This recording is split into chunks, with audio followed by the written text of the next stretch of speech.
తన కమెంట్స్తో వైసీపీ అధినేత జగన్తో పాటు ఆ పార్టీ నేతలకు ఊహించని షాక్ ఇచ్చారు ఆయన. జగన్కు మంచి జరగాలని కోరుకుంటా అంటూనే ఆ పార్టీని ఇరుకున పెట్టేలాగా ఈ వ్యాఖ్యలున్నాయి. దీంతో ఇప్పుడు వైసీపీ భగ్గుమంటోంది. వైసీపీ నేతలు దానికి సంబంధించి రియాక్ట్ అవ్వడం మొదలుపెట్టారు. ఆ బ్రేకింగ్నే ఇప్పుడు చూస్తున్నాము. విజయసాయి రెడ్డి కమెంట్స్పై వైసీపీ నేతలు ఆగ్రహం వ్యక్తం చేస్తారు. సిఐడి విచారణ పేరుతోటి చంద్రబాబు విజయసాయి రెడ్డిని పిలిపించి అసందర్భంగా మాట్లాడించారు అంటున్నారు వైసీపీ నేత సుధాకర్ బాబు. కూటమి ప్రయోజనాల కోసమే విజయసాయి పనిచేస్తున్నారని, ఎవరో రాసిచ్చిన స్క్రిప్ట్ని ఇప్పుడు విజయసాయి చదివారని సుధాకర్ బాబు అంటున్నారు.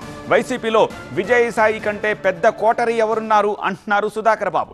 ఎవరి లాభం కోసం ఎంపీ పదవికి రాజీనామా చేశారు?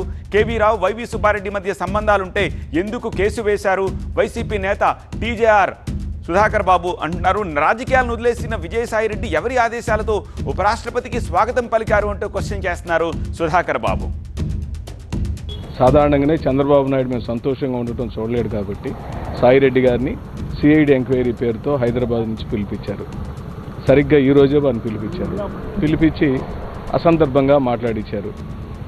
సాయిరెడ్డి గారు మాట్లాడిన ప్రతి మాట ఒక స్క్రిప్ట్ ప్రకారమే చదువుతున్నట్టుగా మాకు అనిపించింది. లిక్కర్ వ్యవహారాలకు ఐటీ శాఖ అడ్వైజర్కి ఏమైనా సంబంధాలు ఉన్నాయా? అయ్యేమనుంటే మీరు స్పష్టంగా చెప్పాలి. మీరు రాజకీయ సన్యాసం చేసి ఏమన్నారు? వ్యవసాయం చేసుకోవడానికి పోతున్నాను అన్నారు. వ్యవసాయం చేసుకునే వ్యక్తికి ఉపరాష్ట్రపతి గారికి రిసీవింగ్ చేసుకునే బాధ్యత ఎవరు అప్పచెప్పారు?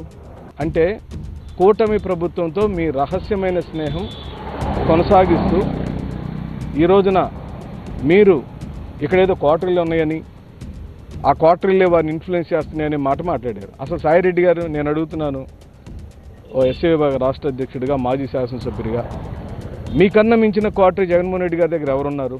ఈరోజు పార్టీలో పనిచేయటం ఇష్టం లేనప్పుడు, బయటకు వెళ్ళినప్పుడు